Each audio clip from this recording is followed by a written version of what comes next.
Telugu YouTube ఛానల్లో మీ వ్యాపార ప్రకటనల కోసం 9154949554కి కాల్ చేయండి.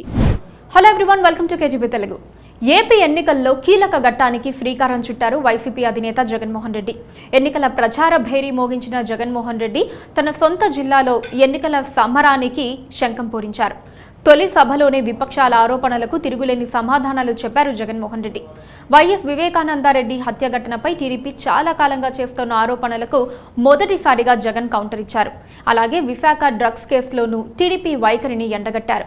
మొదటి ఎన్నికల సభలోనే జగన్మోహన్ రెడ్డి నిప్పులు చెరుగుతూ ప్రసంగించారు.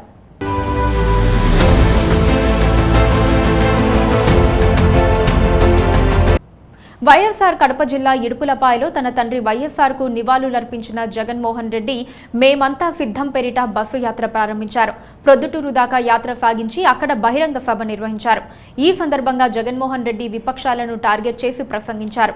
వైఎస్ వివేక హత్య కేసును ప్రస్తావిస్తూ తన చిన్నాన్నను ఎవరు చంపారో, ఎవరు చంపించారో అందరికీ తెలుసునన్నారు.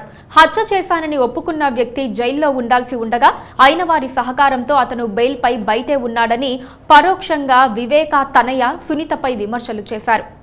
చంద్రబాబు నాయుడు ఎన్నికల్లో తనను ఎదుర్కొనలేక జనసేన బీజేపీతో ప్రత్యక్షంగా పొత్తు పెట్టుకున్నారని, కాంగ్రెస్ తో పరోక్షంగా పొత్తు పెట్టుకున్నారని దుయ్యబట్టారు. వారు కూడా చాలక తన చెల్లెమ్మలను కూడా తన కుట్రలో పావులుగా మలుచుకున్నారని విమర్శించారు. షర్మిల, సునీతల వెనక చంద్రబాబు నాయుడే ఉన్నారని కుండ బద్దలు కొట్టారు జగన్మోహన్ రెడ్డి. వివేక హత్య తానే చేశానని ఒప్పుకున్న దస్తగిరికి బెయిల్ ఇవ్వవద్దని సీబీఐ పిటిషన్ దాఖలు చేస్తే తనకు బెయిల్ ఇవ్వాల్సిందిగా సునీత పిటిషన్ వేయించడాన్ని పరోక్షంగా తప్పుబట్టారు జగన్మోహన్ రెడ్డి.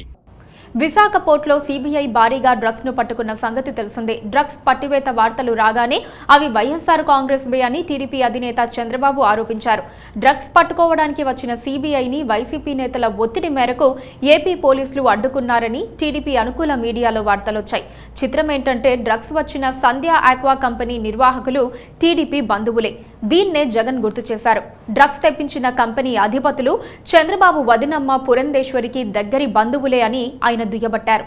డ్రగ్స్ లో తమవారే దొరికిపోయారని తెలిసినా టీడీపీ, జనసేనలతో పాటు వారి అనుకూల మీడియాలో నెపాన్ని వైసీపీ మీదికి నెట్టారని జగన్మోహన్ రెడ్డి అన్నారు. 2014లో పొత్తుతో వచ్చిన టీడీపీ, బీజేపీ, జనసేనలు ఆ ఎన్నికల్లో ఇచ్చిన హామీలను అమలు చేయకుండా ఇప్పుడు మళ్లీ జట్టు కట్టి వచ్చారని ఎద్దేవా చేశారు.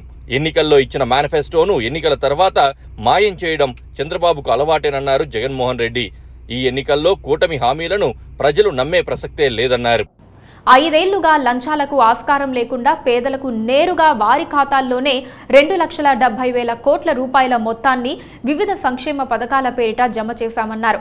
ఈ పథకాలు ఇలానే కొనసాగాలంటే ఈ ఎన్నికల్లోనూ వైసీపీనే అధికారంలోకి తెచ్చుకోవాలన్నారు. 175కి 175 అసెంబ్లీ స్థానాలు, 25కి 25 లోక్సభ స్థానాలను గెలిచి తీరాలని పిలుపునిచ్చారు. చంద్రబాబుకు ఓటు వేయటం అంటే సంక్షేమ పథకాలు రద్దు చేయమని కోరుతూ ఓటు వేయటమే అవుతుందని హెచ్చరించారు.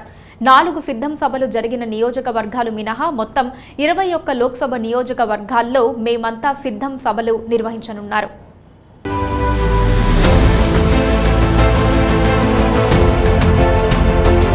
Please subscribe to KTV Telugu. KTV Telugu. KTV Telugu channel.